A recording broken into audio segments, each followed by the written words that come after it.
सहरा की पुरानी कनुए की कहानी,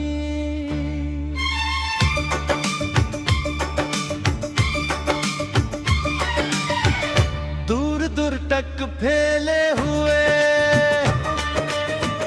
सनहरी तीलों के दरमियां, रात खामोश सहरा था जहां दिन के वक्त सूरज की जब पशरीत को इंगारू थी बरहा,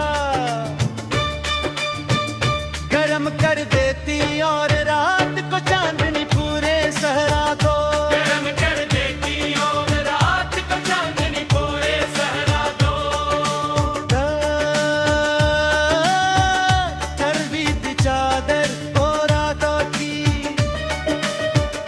कई दिन हवा जब रीत पर चलती तो लहरी बनती और यूं महसूस होता जैसे ज़मीं खुद सांस ले रही हो।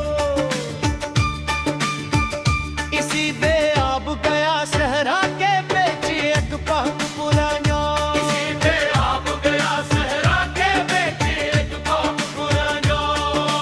के कमिस के घर खजूर के चंद दरख्त खड़े थे और रिन का साया मुसाफिरों के लिए नेमत समझा जाता।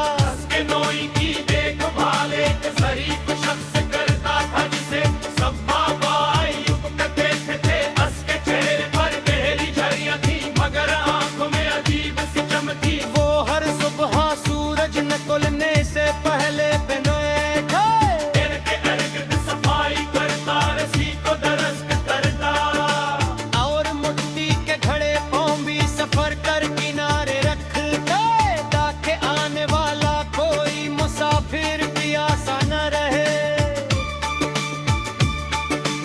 एक दिन में भी सफर करके हुए वहां मिंचा, धूप पात चीजें थी और लंबे सफर की वजह से मेरे कदम बोझल हो चुके थे। मैंने किन से पानी निकाला और ठंडा पानी पिया, क्यों लगा जैसे जिंदगी दोबारा जिस्म में लौट आई हो। इसी वक्त बाबा अय्यूब आस्ता आस्ता चढ़ते हुए आए। इसी वक्त बाबा अय्यूब आस्ता आस्ता चलते हुए आए। मैंने सलाम किया,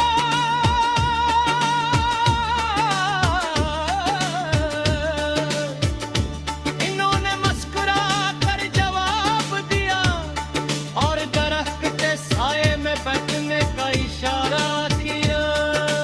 कुछ देर हम दोनों खामोश रहे। सिर्फ हुआ की सिरसराहट और रस्सी की चरचरा